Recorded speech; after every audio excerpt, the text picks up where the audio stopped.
Salam untuk semua. Kali ini saya akan menyampaikan legal opinion. Mohon izin untuk share screen.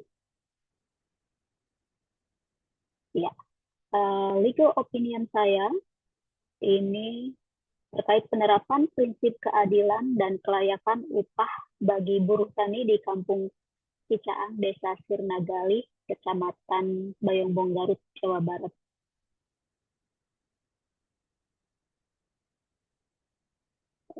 Garut ini adalah berdasarkan topografinya cocok untuk pertanian, persawahan, perkebunan, dan hutan.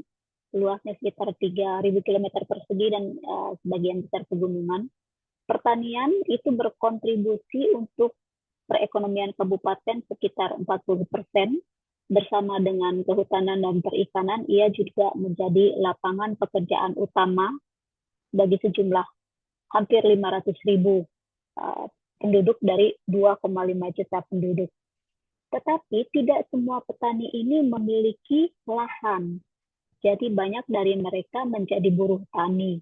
Berdasarkan data Provinsi Jabar, itu jumlah buruh tani laki-laki ada lebih dari 200.000. Sementara untuk buruh tani perempuan ini belum ada catatannya sampai sejauh ini. Saya melakukan wawancara dengan buruh tani laki-laki dan perempuan. Mereka menceritakan bagaimana pekerjaan sebagai buruh tani di sebuah perkebunan hortikultur. Mereka bekerja dari jam 7 sampai jam 12 atau zuhur, dan jenis pekerjaannya ini berbeda. Untuk laki-laki itu mereka memulai dari persiapan lahan, penanaman, pemeliharaan, hingga panen dan penjualan. Sedangkan untuk perempuan itu lebih ke penanaman, pemeliharaan, dan terutama pada masa panen. Upah laki-laki itu 75.000 per hari, sementara upah perempuan 50.000. Dan kalau ada lembur itu 15.000 per jam, atau kalau perempuan 10.000 per jam. Laki-laki mendapatkan libur pada hari Jumat dan upah dibayarkan pada hari Kamis, jadi per minggu. Sedangkan hari libur perempuan itu lebih, hari kerja perempuan itu lebih sedikit, jadi kapan saja dibutuhkan, tapi rata-rata memang lebih sedikit daripada buruh laki-laki.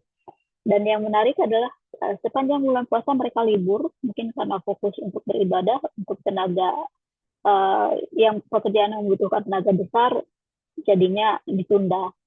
Dan mereka tidak mendapat penghasilan selama sebulan penuh. Kedua buruh tani yang saya wawancarai bekerja pada satu majikan yang sama. Di majikan itu ada 6 orang buruh laki-laki tetap dan 4 orang buruh perempuan tetap. Jadi yang tetap itu ya yang tetap. Kalau misalnya dibutuhkan tenaga tambahan, bisa memanggil buruh tani yang lain sekitar 2-3 orang. Dan uniknya adalah upah yang disebutkan jumlahnya tadi itu berlaku untuk buruh tani yang tidak tetap. 75.000 untuk laki-laki, 50.000 untuk perempuan. Sementara kalau mereka punya majikan tetap, itu upahnya menjadi lebih rendah. Buruh laki-laki 65.000 dan buruh perempuan 40.000. Dan buruh yang tidak tetap ini bahkan mendapatkan fasilitas lebih, mendapat rokok, kopi, makan, tetapi ya penghasilannya hanya sekali itu saja, tidak, istilahnya tidak manjang ya. Sedangkan buruh tetap, walaupun penghasilannya lebih kecil, tetapi mereka lebih merasa aman karena akan selalu ada pekerjaan. Dan buruh yang tetap ini juga jarang menerima tawaran dari orang lain dengan alasan loyalitas. Majikan yang mengelola perkebunan hortikultur di daerah ini rata-rata adalah kelompok usaha mikro, di mana modal usahanya minimal di bawah 1 miliar, dan minimal 1 miliar, dan tidak termasuk tanah dan tempat usaha. Tanahnya biasanya mereka menyewa.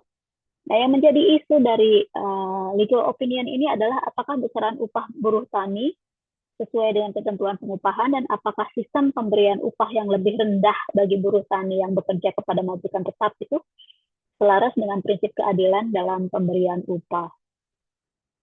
Untuk regulasinya ada paling tidak 3, yaitu PP 36 2021 tentang pengupahan, PP 7 2021 tentang kemudahan, pelindungan, dan pemberdayaan koperasi dan UMKM, serta Undang-Undang Nomor 6 Tahun 2023 tentang Cipta Kerja.